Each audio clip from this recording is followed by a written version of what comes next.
Hi అందరికీ నమస్తే, welcome to SM Lakshman talks. Mahabharata Kurukshetra యుద్ధంలో రణభూమిలో అర్జునుడి చేతిలో కర్ణుడు మరణిస్తాడు. కర్ణుని శరీరాన్ని చూస్తున్న అర్జునుడు కృష్ణునితో ఇంతకాలానికి ఒక దుర్మార్గుడు చనిపోయాడని అంటాడు. దాంతో కృష్ణుడికి కోపం వచ్చి, తప్పు మాట్లాడుతున్నావు అర్జున, కర్ణుడు దుర్మార్గుడు కాదు. ఈ ముల్లోకాల్లో వెతికిన అతనంత త్యాగశీలి, ధర్మశీలి, గుణశీలి ఎక్కడా కనిపించడు. అభిమన్యుడు మరణించినప్పుడు కేవలం పాండవులు మాత్రమే బాధపడ్డారు. కానీ కర్ణుడు మరణించినప్పుడు మొత్తం కురుక్షేత్ర సైన్యం అంతా బాధపడుతున్నారు. కర్ణుడు దుర్మార్గుడు కాదు, ధర్మం తెలిసినవాడు. అధర్మం వైపు ఉన్నా అని తెలిసినా కూడా ధర్మాన్ని మాత్రమే పాటించాడు. ఇచ్చిన మాట కోసం, నమ్మిన స్నేహం కోసం చేసే యుద్ధం అధర్మం అని తెలిసినా కూడా, తాను యుద్ధంలో మరణిస్తానని తెలిసినా కూడా చివరి శ్వాస వరకు పోరాడిన వీరుడు, గొప్ప వీరుడు కర్ణుడు.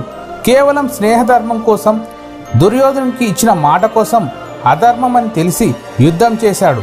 మరణిస్తానని తెలిసిన పోరాడిన గొప్ప వీరుడు, దానవీర శూర కర్ణుడు అని కృష్ణుడు అర్జునుడితో అంటాడు. జై శ్రీకృష్ణ, జై Srimannarayana. Thank for watching friends. మరిన్ని ఇంట్రెస్టింగ్ వీడియోస్ కోసం మన ఛానల్ని సబ్స్క్రైబ్ చేయండి.